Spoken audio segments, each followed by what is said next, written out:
Welcome back to the channel. I am Lady Nika, and with last night's episode of Black and Crew Chicago, it is season 4, episode 3, Tom, Dick, and Cobra.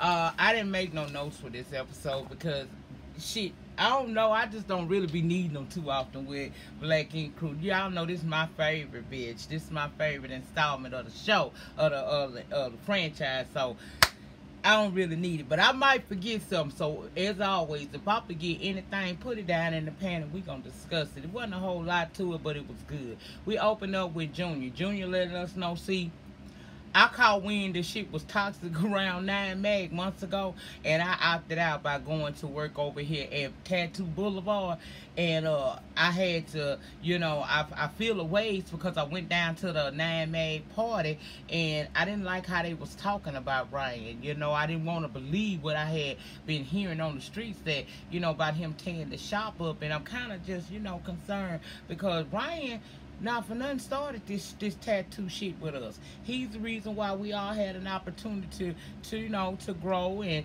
you know, get better with our crafts and whatnot. So he is 9 Mag, and I need him, regardless of what the situation may be, to remember that and to not let what went on with everybody at the shop bother him like that.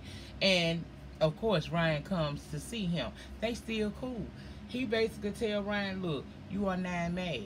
Even if it don't work with this set of people, even though I wish it could have been different, you still 9 Mag. The word on the curve is that you had a mental breakdown and you fired everybody. Ryan, you too good for this. Keep your legacy going. This is what you started all of this. You brought all us together. You can't let this die now because you had some, you know, fallings out with the people that you used to once call family. And Ryan, not that I ever thought Ryan was ever gonna quit, but on the show he acting like, you know, he's kind of like really thinking on what Junior's saying and that he may actually do something. And later on in the episode, we see he go get Rachel and blindfold her, take her to this building, and when he takes the blindfold off, he's like, ta-da, and she's like, I hope we ain't finna live here. He said, no, this is the new beginning. This is going to be the home of the new 9 Mag. And I don't know, but y'all know how I feel about Rachel. I already told y'all. Now, I ain't saying she no gold digger.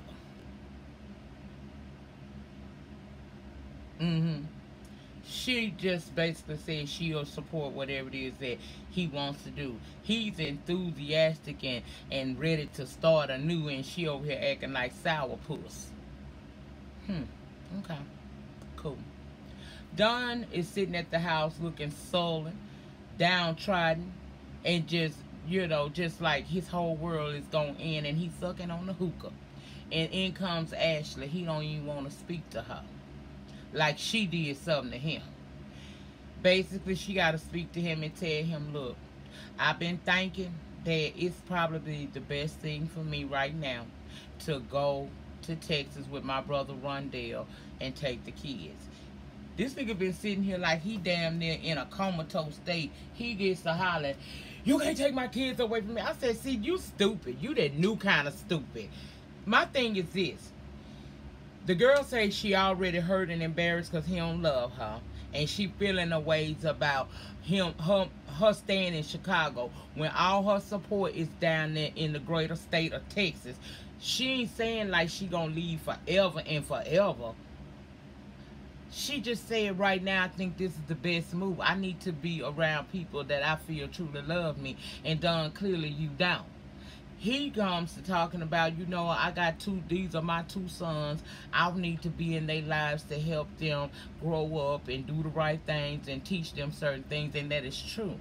But did you think about that in the moments leading up to that girl putting your penis in her mouth and one of y'all hitting the click button on the Snapchat? That's all I'm asking. Because if you ain't think about that then, don't give her the bullshit now. And Ashley, if you are leaving, let it be because you are truly hurt, you done, and you need to go and revive yourself and figure out what your next move's gonna be. Don't take that man kids simply because you trying to get some get back, because fuck the get back. The get back is in the fact that you can move on and be happy without this man and get yourself together so that you can figure out what it is about you that allowed you to stay in a relationship with a man who continuously cheated on you. What was going on with you, sister? That's what you need to do. She say she taking the kids and going to Texas. He told her fuck her. She said, okay then, cool. I ain't come over to argue with you back. Now, I'm glad that Nikki saw the light. I'm glad she did.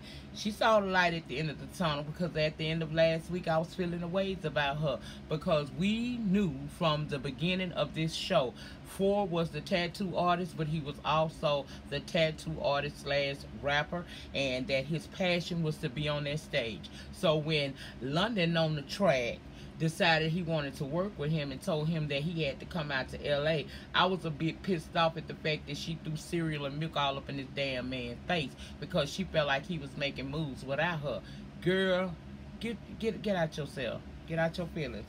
But she did have his little friend that works with him down to the studio, because that's where he been staying, because she didn't put him on the couch, and he like shit, he always in the studio, he might as well stay there. So she done talked with someone that works with him in the studio, an engineer or whatnot, friend of his, and she done came into the booth and basically is trying to rap an apology to him. He thought it was cute, but it was corny as hell. Girl, stick with doing hair yet. You ain't got no flow. You ain't got no flow. But basically, she said she understands. She gonna be his ride or die, and then she's just sorry that she came off the way she did. She just felt the way. What she really saying is, I got scared I'm gonna lose this man, so I acted out of fear.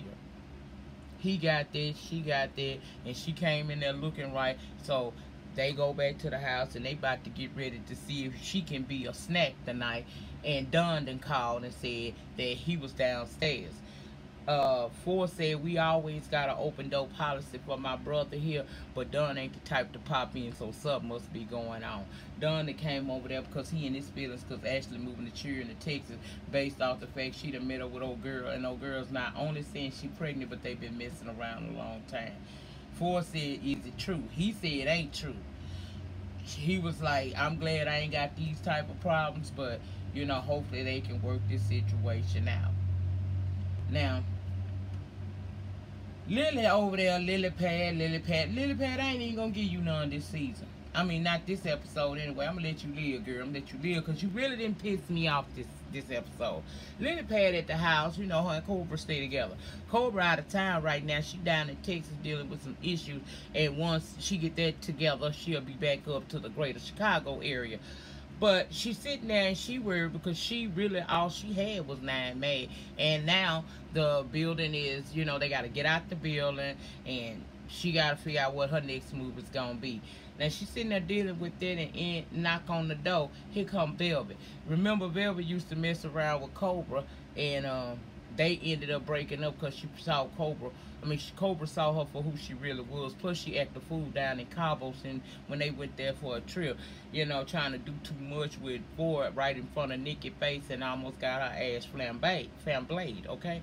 But I don't know why she there. She says she looking for Cobra. Well, the girl say Cobra ain't there. So why you sticking around? You want to stick around and have a drink with her.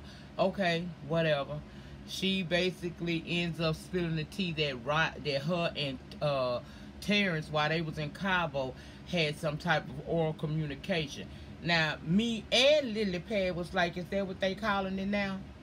And according to her, he been hitting her up ever since then, almost at bugaboo status, trying to get back with the get back. And now she's finding out that Danielle is engaged to him by way of Lily Pad saying it. So she feel like she need to tell Danielle. Why you need to tell Danielle? You and him had no plans on ever being no more than what y'all being, right? What y'all was in Cabo. You said a man only called you for some yum. So what the fuck is you and him talking about? What are you talking about? She feel like she want to tell Danielle about it, and Lily Pad was like me. Now, if that was my man, I would want to tell. I would want to know. But me and this girl ain't really friends, and you and her ain't friends at all. So why you feel such a need to tell this woman something that's gonna upset her and hurt her? Well, Velvet got in her mind she gonna do it, even though Lily done told her don't come around that woman with that bullshit. Van is having a fashion show for his Chicago Rilla line, which, by the way, look very nice. You know, he keep that up, he gonna really have something on his hand. I was very impressed. They have the fashion show to a packed house, baby. Everybody is there in the building, and like I said, the clothes look good. Okay, so afterwards, you know, he's thanking everybody for their support. He had Charmaine be the guest, host, even though when he first told her about it, she got so excited she went to farting and can all over the clothes, man, to get her hell out the way because she was just uncool. At the end of the day, they cool, you know. It was a great turnout, and it was a successful event. Afterwards, you see everybody meeting around, you know, just having drinks and talking. And here come Velvet, because in the book of Velvet Mind, she need to come and tell Danielle about her and Terrence Trice. But see, Danielle wasn't gonna let her get the glory in this moment. Now, everybody's admiring the ring, saying it's a beautiful ring. If you notice when Velvet came up, did you look at how Terrence looked like he seen the kiss of death? Because he know he messing with that trick on the side. So she's standing there, she asking to see Danielle ring. Danielle don't really fool with her, but she let her see the ring, and she said, well, I would have told you and Terrence congratulations if people would have called me back. I said, see, that's how you get beat the fuck up in an event. But Danielle was not gonna let her see her sweat, and she wasn't gonna turn this beautiful event for a band into some bullshit. So her and Terrence left, so I guess she gonna deal with that next week, okay? Lily upset with Velvet because she told Velvet don't come here with that bullshit.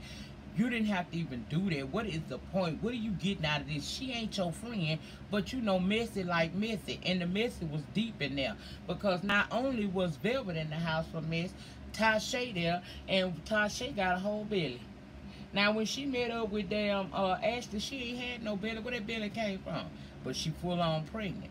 She walks up to Don and she say, you know, hello Don. You're not gonna speak. I mean, we really do need to have a conversation. And he like, we're gonna go upstairs and have that conversation because we ain't finna clown out here in front of these people, and this is my boy Vince. So they go up there, and basically he tried to make her look like a lie, and the editing was so bad on this shit. I don't know what point he was proving. He said that everybody knew her as a lie. He said he never paid for her to have no damn abortion the first time. All I know is, next thing I know, somebody threw one of his peoples threw water on this girl. Then the camera go black, and when it comes back up, you can clearly tell it was a tussle of some kind. And this girl is trying to like pull her hair back because she just drenched in water. And I'm like, you know, I can understand a friend or a family member being upset because this trick is really out of order. But Don is out of order too, because it takes two to tango. It wasn't no reason for all of that. And this is Don and Ashley business. Now, if Ashley would have threw that water in her face, pregnant or not, I would have understood because she just threw the water. But why the friends and family getting involved in it to the point you done threw water on her and talking about you don't mind whooping a pregnant bitch ass girl? I wasn't here for that. I didn't understand what that was all about at all. That totally confused me.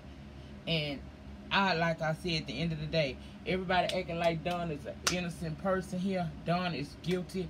He guilty. He guilty. Don was the one that owed Ashley something. He owed her to love her and to honor her.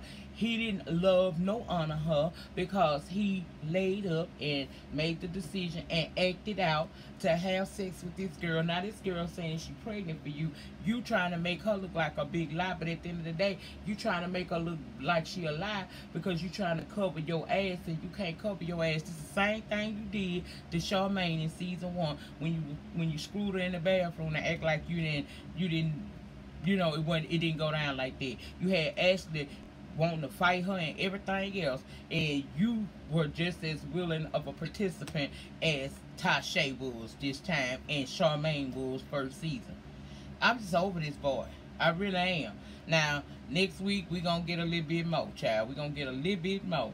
But I think that's pretty much what all that happened down to the show last night. If I left anything out that you feel is so important that we need to discuss it, drop it down in the panel section, and we're going to talk about it then, because I ain't got no problem with it. I like talking to y'all, okay? Remember, the depth of your struggle will determine the height of your success. In the meantime, in between time, please remember to rate, comment, subscribe, share this video wherever it is you share videos, and I'll see you guys back for Fuck Shit Friday, the early edition. Peace.